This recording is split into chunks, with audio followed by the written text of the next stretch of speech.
Salut, bienvenue dans ma forge. Aujourd'hui, je vais vous parler des marteaux parce que je vous ai parlé des pinces sur l'autre vidéo. Alors, je vais vous parler des marteaux.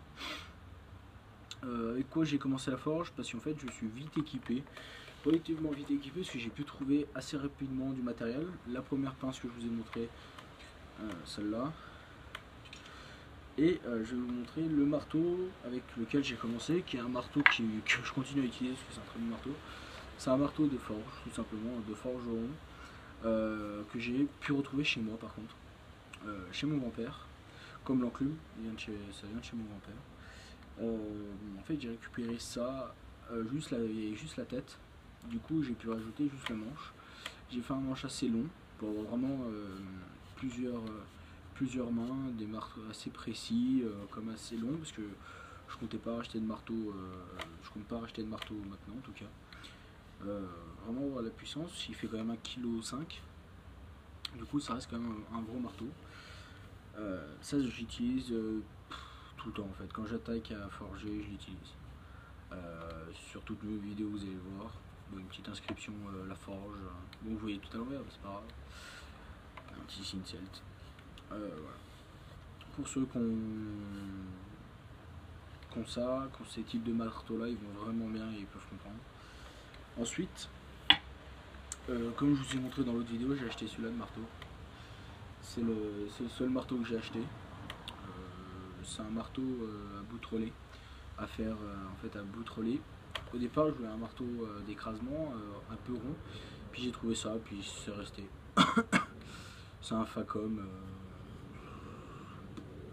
C'est même pas un Facom, c'est un Mob. C'est un mob. C'est anglais, ça va très très bien.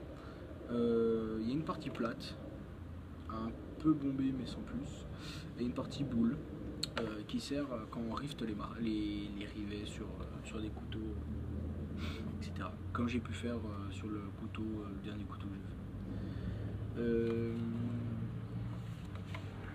Ça m'arrive pas trop sur le gros marteau de louper mes coups, mais quand on loupe un coup sur la forge, c'est pas trop. Ça se voit assez bien, il y a des petites marques brûlées. Enfin bref. Il est pas lourd du tout, du coup c'est pas vraiment un marteau fait pour forger. Même si je l'utilise parce qu'il est vraiment agréable des fois quand j'ai besoin d'avoir un peu plus de précision. Même si j'en ai beaucoup plus de marteaux que j'ai pas là en fait. Ensuite, j'ai utilisé celui-là. Qui a pas mal souffert celui-là. Je sais pas si là. Celui-là, j'ai une petite massette de maçon. Voilà. J'avais récupéré ça. J'ai bien aimé parce qu'en fait il avait une assez bonne ergonomie à l'arrière, du coup pour avoir la patate c'était pas mal. C'était pour faire celui-là était un peu lourd des fois. C'était vraiment pour faire un entre-deux. Pour faire un entre-deux entre le pas trop lourd et le lourd. Et après j'ai trouvé celui-là. Toujours une massette, mais celui-là est au lieu d'acheter un marteau à planir, etc. J'ai acheté ça. Enfin, j'ai pas acheté, je l'ai trouvé, je l'ai récupéré. C'est un marteau, c'est une massette, mais plate. Du coup, pour aplanir, pour quand on fait les moutures ou qu'on a besoin d'aplanir, ça va vachement bien. Les trois marteaux que j'utilise principalement, il y a le gros de forge, le petit de boutrelage et le marteau à planir. Sinon, c'est les trois que j'utilise. Un marteau. Après, ce que je vous conseille, si vous n'avez pas envie d'acheter ou vous avez déjà 2-3 marteaux mais c'est pas trop utilisé, les marteaux de charpentier avec à l'arrière, ceux qui ont l'engagement pour le clou, c'est pas très bien parce qu'en fait ils vont prendre, l'acier va prendre la marque de l'emplacement. Du coup en fait quand vous allez taper ça va faire des marques. Pareil sur un marteau qui a des marques, par exemple celui-là, il a plein de marques, je sais pas si vous allez voir. Voilà, il a plein de marques là, je vais pas l'utiliser. Je vais le remettre un coup de backstand, comme j'ai fait quand je récupère un marteau qui est rouillé, etc.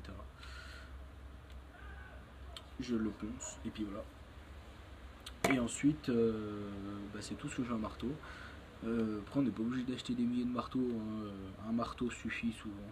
Ou deux, un lourd et un moyen, enfin pas trop lourd, pour faire les petites tâches. C'est sûr, si vous allez attaquer des lignes comme ça avec ça, déjà vous avez intérêt d'être patient et puis de bien chauffer l'acier, quoi.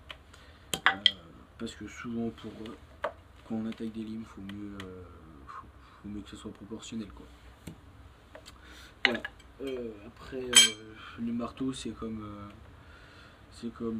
tout, ça se choisit, ça se travaille, ça se teste.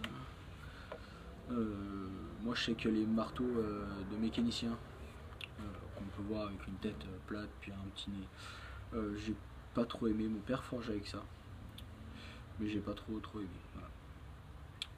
Et ben je vous remercie d'avoir regardé cette vidéo. À bientôt et puis commentez et puis posez des questions si vous en avez.